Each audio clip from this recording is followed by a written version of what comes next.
I've heard you mention before that if someone thought Oedipus really did what he was accused of, you had seaside property in Kansas you'd like to sell them.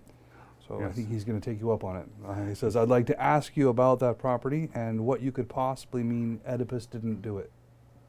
All right, so Sounds like a bumper sticker, actually. yeah, Oedipus was framed.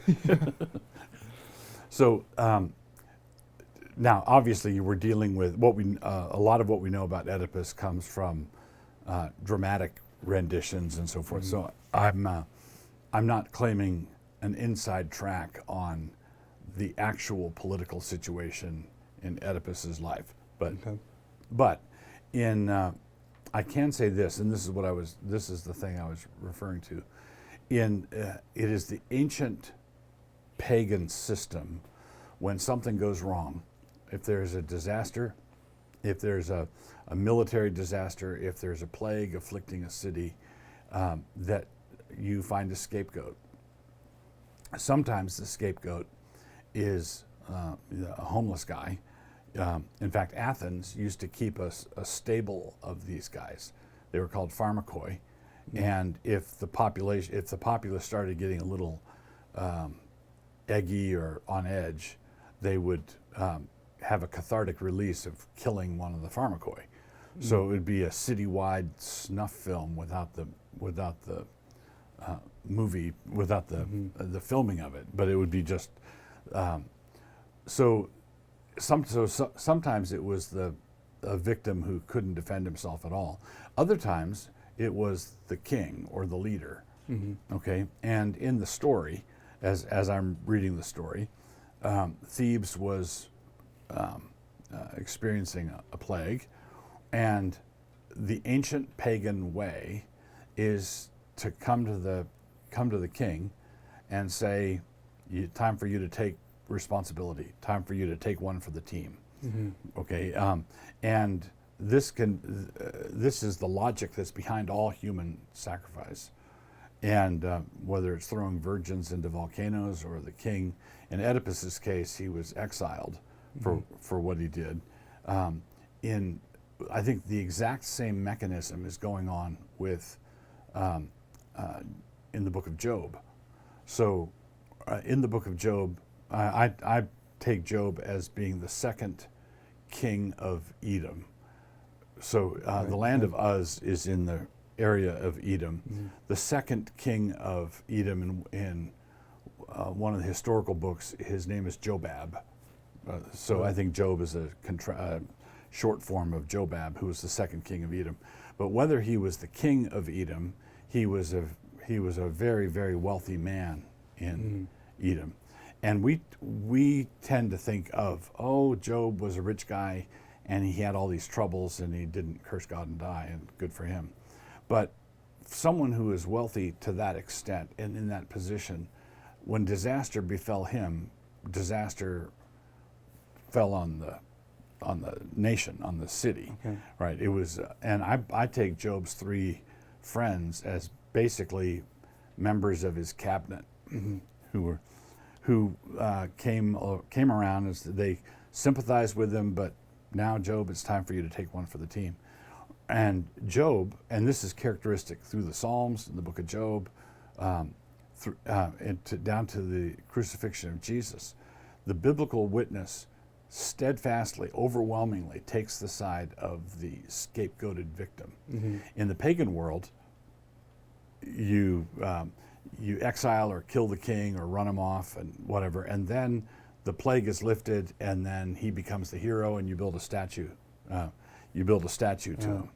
And I believe that was the play that Caiaphas was running when he said one man has to die for the whole kingdom. Right. I have no doubt that Caiaphas had Jesus not wrecked everything by coming back from the dead. And 10 years later, and they were proposing to rename one of the squares in Jerusalem the Jesus Square, after this great prophet who lately walked among us. I have no doubt that Caiaphas would have made the motion to do that, because that's the way of all flesh, that's the way of the world. And Jesus teaches us this explicitly when he says, you build the tombs of the prophets. And by doing that, you testify that you're the children of the people who killed the prophets, Right. So Because that's always the second step. that's You- always the you second step. celebrate the life after you. Right. So when you got the guy. scapegoat someone, many people miss this. When you scapegoat someone as the cause of our military defeat or the cause of the plague, then when you kill him and the plague ceases, well, he's now your savior. Right?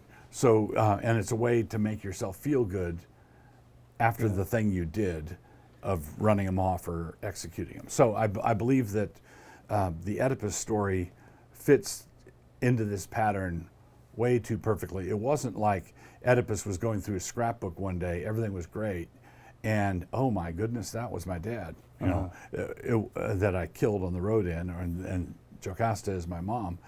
It was a plague that we're trying to fix the plague. You know, Right, what are we going to do? And then Oedipus was exiled as a result of that. So, can you think of any modern corollaries to that series of events? I think of the way in which we'll have an uproar and then the demand for someone to self-accuse so that we take them down. But I'm trying to think of can you think of examples where that whole thing plays out all the way to the enshrinement of the, this is our hero from the past? No, and the system doesn't work that well anymore. And the reason it doesn't work is because of the crucifixion. It's because of the Jesus story. So what happened was when we were commissioned to go preach the gospel to every creature, you have a story where you have a kangaroo court, a railroaded victim, and the religious establishment, all the shiny, clean guys, are the ones who did this to Jesus. And we're told to preach that message, that story. We're told to make that the central narrative of out to the end of the world. Now, I think we've currently, in our current climate, we've gone to the opposite ditch, where the Bible takes the side of the victim consistently over against pagan scapegoating, and we take the side of the victim regardless. I think the Me Too moment and all the people who are wrapping themselves in the cloak of victimhood is automatic victimhood, not genuine victims, right? In the biblical story, a genuine victim is vindicated in death and resurrection.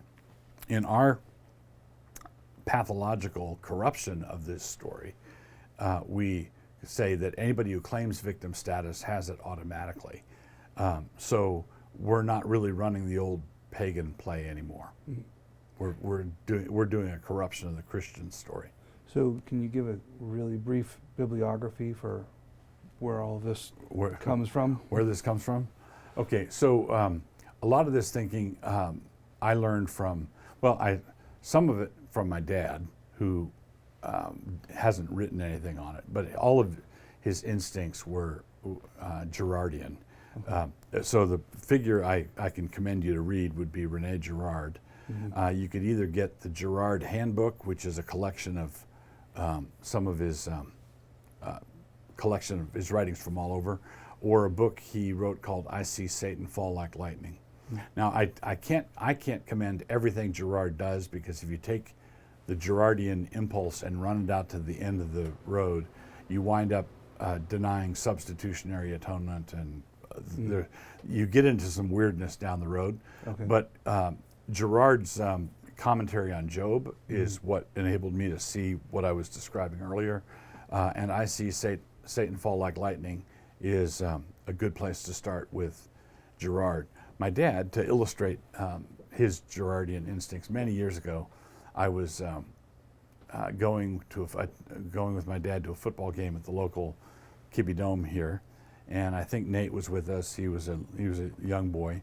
We walked into the stadium, and there were all these people there whooping and hollering and doing the pre-game pump up. Right. And my dad looked around at the crowd having a good time, and he said, "Well, it's better than a public hanging." And he saw instantly that a lot of our mega sports things are all about crowd control. When you have cities and nations with a basically human beings are like thunderheads. You get to a certain size, an electrical charge builds up. Yeah. and there's got to be a cathartic release. And that's why there are wars. That's why there are periodic scapegoatings where someone has to fall from grace. And and in the old days, you would execute someone, or then they substituted animals, killing animals for executing people. And then after a while, they substituted sports competitions for killing the animals. And it's all about crowd control, cathartic release. That's why a really close game is far to be preferred than a blowout, right? Because you've got this charge building up and then. Right, okay. Thank you.